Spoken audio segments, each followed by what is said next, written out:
വൈകാരികമായ കാഴ്ചകളാണ് ദേവനന്ദൻ്റെ കുടുംബങ്ങളുടെയും ഉറ്റവരുടെയും ഒക്കെ തന്നെ ഭാഗത്ത് നിന്നും കാണാൻ കഴിയുന്നത്. നമ്മൾ നെഞ്ചുലച്ച 5 കുട്ടികളുടെ മരണം നാടിനെ വല്ലാതെ ഉലയ്ക്കുന്ന ഒരു ഘട്ടത്തിലാണിപ്പോൾ. ദേവനന്ദൻ എന്ന 19കാരൻ്റെ സംസ്കാര ചടങ്ങുകൾ പാലായിലെ പിതാവിൻ്റെ ജന്മനാട്ടിൽ, പിതാവിൻ്റെ നാട്ടിൽ നടക്കുന്നത്. വളരെ ഏറെ ആ നാടുമായിട്ടൊക്കെ തന്നെ ബന്ധം സ്ഥാപിക്കുകയും മുത്തച്ഛനുമായിട്ടൊക്കെ തന്നെ ഇഴചേർന്ന ബന്ധം സ്ഥാപിക്കുകയും ഒക്കെ ചെയ്ത വ്യക്തിയാണ്. ഓരോ നാട്ടിലും ഓരോ തവണയും വരുമ്പോഴൊക്കെ തന്നെ ഒരുപാട് സ്വപ്നങ്ങൾ ശേഷിപ്പിച്ച് മടങ്ങുന്ന ദേവനന്ദൻ ഇന്ന് ചിതയിലേക്ക് പോകുന്ന കാഴ്ച അത് അടക്കാൻ കഴിയുന്നില്ല. ഇപ്പോൾ ഷിനോജാണ് നമ്മോടൊപ്പം ചേരുന്നത്. ഷിനോജ്, അതിവൈകാരികമായ കാഴ്ചകളാണ് ഇന്നലെ മുതൽ ആ വസതിയിൽ നമുക്ക് കാണാൻ കഴിയുന്നത്.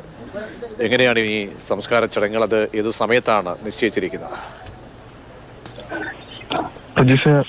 സംസ്കാര ചടങ്ങുകൾ ആരംഭിച്ചു കഴിഞ്ഞു. അല്പസമയം മുമ്പാണ് വീടിന്റെ പുറത്ത് വച്ചിരുന്ന മൃതശരീരം ചിതയിലേക്ക് ഇപ്പോഴാണ് എടുത്തത്. അതിലും അതിവൈകാരികമായ കാഴ്ചകൾ തന്നെയാണ് കോട്ടയം മറ്റക്കരയിലുള്ള ദേവനന്ദന്റെ തറവാട്ട് വീട്ടിൽ നിന്നൊക്കെ കാണാൻ കഴിയുന്നത്. കണ്ടു നിൽക്കുന്ന ആരെയും കണ്ണ് നനയ്ക്കുന്ന, കരളരിയിപ്പിക്കുന്ന തരത്തിലുള്ള കാഴ്ചകൾ തന്നെയാണ് ഈ മറ്റക്കരയിലെ വീട്ടിൽ കാണാൻ കഴിയുന്നത്. പ്രത്യേകിച്ച് ദേവനന്ദന്റെ അച്ഛൻ, അമ്മ, സഹോദരൻ, മുത്തശ്ശൻ, മുത്തശ്ശി ഇവരെയൊക്കെ ആലോചിക്കുമ്പോൾ മനസ്സ് കൊണ്ട് വാക്കുകൊണ്ട് പറഞ്ഞ് അറിയിക്കാൻ കഴിയാത്ത തരത്തിലുള്ള അതിവൈകാരികമായ കാഴ്ചകൾ തന്നെയാണ് ഈ മറ്റക്കരയിൽ നമുക്ക് കാണാൻ കഴിയുന്നത്. ദേവനന്ദനെ സംബന്ധിച്ച് പഠിച്ചതൊക്കെ 10ാം ക്ലാസ് വരെ മലപ്പുറത്തായിരുന്നു. അവധിക്ക്, പ്രത്യേകിച്ച് ഓണത്തിനും ക്രിസ്മസിനും ഒക്കെ ഉള്ള അവധിക്ക് മാത്രമായിരുന്നു ആ സമയത്തൊക്കെ വീട്ടിലെത്തിയിരുന്നു. ആ സമയത്ത് എത്തുമ്പോൾ തന്നെ ഈ നാടുമായൊക്കെ ഒരു ബന്ധം കാത്തു സൂക്ഷിക്കാൻ ദേവനന്ദന് കഴിഞ്ഞിട്ടുണ്ടായിരുന്നു. കഴിഞ്ഞ +2 പഠിച്ചത് കോട്ടയത്ത് തന്നെയാണ്, കാഞ്ഞിരപ്പള്ളിയിലാണ്. ആ സമയത്ത് മറ്റക്കരയിലുള്ള ഈ തറവാട് വീട്ടിൽ ഡെയിലി വന്നു പോകുമായിരുന്നു. അപ്പോഴൊരു ആത്മബന്ധം തുടർന്ന് പഠിക്കുന്ന സമയത്ത് തന്നെ, +2 പഠിക്കുന്ന സമയത്ത് തന്നെ ഇത്തരത്തിൽ ഒരു എഞ്ചിനീയറിംഗ് ആ സമയത്ത് തന്നെ നടത്തുന്നു. അതിൽ 645 മികച്ച റാങ്ക് നേടി MBBS ആലപ്പുഴ വണ്ടാനം മെഡിക്കൽ കോളേജിൽ കിട്ടുന്നു. അഡ്മിഷൻ കിട്ടി 55 ദിവസം കഴിയുമ്പോഴാണ് ഇത്തരത്തിൽ അപകടം മുന്നിലെത്തുന്നത്. എന്തായാലും വളരെ വൈകാരികമായ തരത്തിലുള്ള കാഴ്ച ഈ മറ്റക്കരയിലെ വീട്ടിൽ സംസ്കാര ചടങ്ങുകളിന്റെ തുടങ്ങിക്കഴിഞ്ഞു. ദൃശ്യങ്ങൾ നമുക്ക് കാണാം. ഇത്തരത്തിൽ ഏറെ വൈകാരികമായ തരത്തിൽ ഉള്ള കാഴ്ചകളാണ് ഈ മറ്റക്കരയിൽ നിന്ന് നമുക്ക് കാണാൻ കഴിയുന്നത്.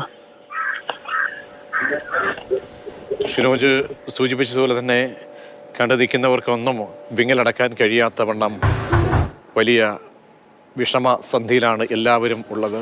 കുടുംബാംഗങ്ങളെ ആശ്വസിപ്പിക്കാൻ തന്നെ വലിയ പാടായിരുന്നു. അമ്മയും അച്ഛനും ഓടി വന്നു. അവരൊക്കെ തന്നെ പിടയുന്ന മനസ്സോടെയാണ് ഓടിയെത്തി. ആ ചേതനേറ്റ മകൻ്റെ ശരീരം കാണാൻ അവർക്ക് കഴിയുമായിരുന്നില്ല. മുത്തച്ഛനും മുത്തശ്ശിയും അലമുറയിട്ട് കരയുന്നു. അവരെയൊക്കെ എങ്ങനെ സ്വാന്തനിപ്പിക്കണമെന്ന് അറിയാൻ കഴിയുന്നില്ല. കാരണം സ്വപ്നങ്ങളൊക്കെ പാതി വഴിക്കാക്കി ഒരുപാട് സ്വപ്നങ്ങളുടെ ഭാരവുമായി സ്വപ്ന ചിറകിലേറിപ്പോയ 5 യുവാക്കളിൽ ഒരാളാണ് ദേവനന്ദനും. ദേവനന്ദൻ്റെ സംസ്കാര ചടങ്ങുകളാണ് ഇപ്പോൾ പാലായിലെ അച്ഛൻ്റെ വസതിയിൽ ഇപ്പോൾ നടന്നുകൊണ്ടിരിക്കുന്നത്. ഷിനോജ്, ഈ നാടുമായിട്ട് നാട്ടുകാരുമായിട്ടൊന്നും വലിയ ബന്ധം ഇല്ലായിരുന്നെങ്കിലും നാട്ടിലോട്ടൊക്കെ വരുമ്പോൾ വന്ന് ഇടയ്ക്ക് അവധി സമയങ്ങളിലൊക്കെ തന്നെ ഏറ്റവും അടുത്ത് വണ്ടാനത്ത് നിന്നും കോട്ടയത്താണല്ലോ, അവിടേക്ക് വരാനാണ് ആഗ്രഹിച്ചത്. അത് മുത്തച്ഛനെ കാണാനായിരുന്നു ഏറ്റവും കൂടുതൽ അവിടേക്ക് സമയം ചെലവഴിച്ചെത്തുന്നത്. അങ്ങനെ നാടിന് വലിയ അറിവില്ലെങ്കിലും ഒരുപാട് പേർ ഈ സംഭവം അറിഞ്ഞ് നാട്ടിലെല്ലാവരും പിടയുന്ന മനസ്സ് പോലെ നിൽക്കുന്നത് പോലെ അവിടെ ആ ഗ്രാമത്തിലുള്ളവരൊക്കെ തന്നെ അവിടേക്ക് ഒഴുകിയെത്തുന്നുണ്ടല്ലേ?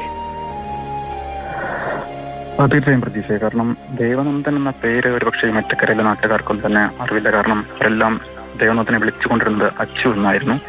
ആ തരത്തിൽ മുത്തച്ഛനുമായിട്ട് തന്നെയായിരുന്നു ദേവനന്ദന് കൂടുതൽ ആത്മബന്ധം ഉണ്ടായിരുന്നത്. കാരണം ഈ നാട്ടിലെത്തുമ്പോഴൊക്കെ തന്നെ മുത്തച്ഛനുമായിട്ടാണ് ദേവനന്ദൻ ഏറ്റവും കൂടുതൽ സമയം ചെലവഴിച്ചിരുന്നത്. നാട്ടിലൊക്കെ കവലയിലൊക്കെ പോകുന്നതും മുത്തച്ഛനുമായിട്ടായിരുന്നു. കഴിഞ്ഞ തവണ ഓണത്തിനെത്തിയ സമയത്ത് ഒന്നിച്ചിരുന്ന് ഓണസദ്യ കഴിച്ച് സന്തോഷിച്ച് ഡ്രമ്മർ ഉപയോഗിച്ച് മുത്തച്ഛന് തലമുടിയൊക്കെ വെട്ടിക്കൊടുത്താണ് അന്ന് ദേവനന്ദൻ മടങ്ങിയത്. അടുത്ത ക്രിസ്മസിന് വരുമ്പോൾ വീണ്ടും ഡ്രമ്മർ ഉപയോഗിച്ച് തലമുടി വെട്ടിത്തരാം എന്നൊക്കെ പറഞ്ഞിട്ട് ഒരുപാട് തമാശകളൊക്കെ പറഞ്ഞു പോയതാണ്. പക്ഷേ ക്രിസ്മസിന് എത്തുന്നതിനും ദിവസങ്ങൾ കൊണ്ട് സൂചിപ്പിച്ചതുപോലെ തന്നെ കേരളത്തെ വല്ലാതെ ഞെട്ടിക്കുന്ന ഒരു അപകടമാണ്